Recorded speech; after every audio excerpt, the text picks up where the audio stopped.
radical equation contains at least one radical expression whose radicand has a variable.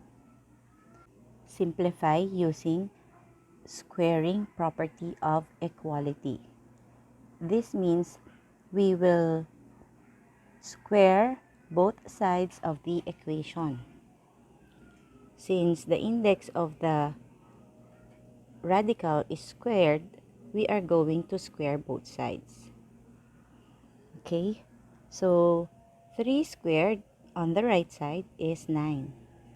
On the left side, squaring the square root of x means, as we rewrite, this will be x raised to 1/2 in rational exponent. And then we will multiply 2, and this will be x raised to 1 is equal to 9. This is now our answer. So whenever you square a radical sign, you just simply cancel the radical and the square of it and put it outside to make it simple. Square root of x is equal to 7. As we square both sides, okay, we don't need to rewrite it. So that would be x now is equal to 49. 7 squared. The cube root of y is equal to 4. So, in this case, we are not going to use square root or squared both sides, but we will use cube both sides so that we can cancel the cube root of y. So we now have y left. And 4 times 4, 16 times 4 is 64. Now this is our answer for y. Remember, variables may vary in radical equations. The square root of x plus 4 is equal to 3. Now the index of the radical sign is 2, so we use squaring of both sides. Since x plus 4 is under the radical sign, as we cancel the index and the exponent, x plus 4 will be our answer. Is equal to 3 squared, which is equal to 9. After which, we are going to simplify this by using addition property of equality, adding negative 4 on both sides of the equation to find the value of x. So that would be 9 minus 4 is equal to 5. This is now the answer to our question. Now, how are we going to know if the answer is correct? Obviously, we need to check. Remember, our x is equal to 5. So, from the original equation, we have the square root of x plus 4 is equal to 3.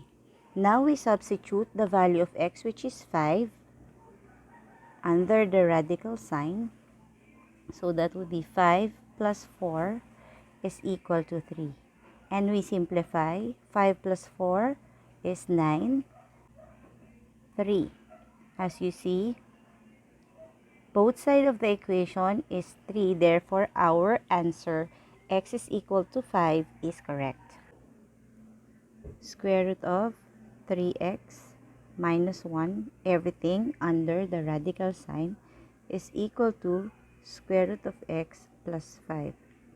As you see, both sides of the equation has radical.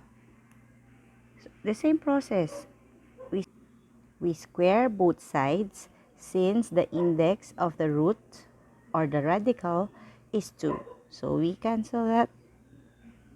We now have 3x minus 1 on the left side, and on the right side, x plus 5. And then we simplify using addition property of equality. Let's first use combining of terms, variables on the left side, the inverse of x on both sides of the equation. So that would be 3x minus x is 2x plus 1 on both sides of the equation.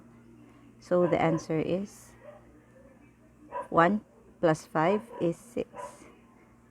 After which we use multiplication property of equality, multiplying both sides of the equation with 1/2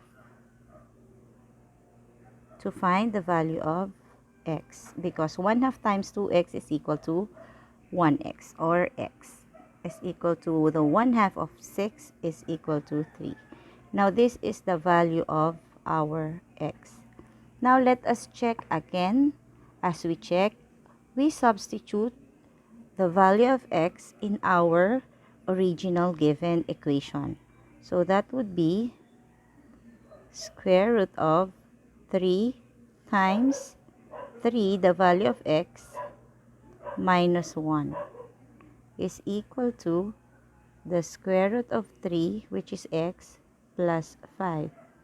Now let's have this, the square root of 3 times 3, 9 minus 1. And on the other side, 3 plus 5 is 8, square root of 8. Then 9 minus 1 is 8. That would be equal to the right side.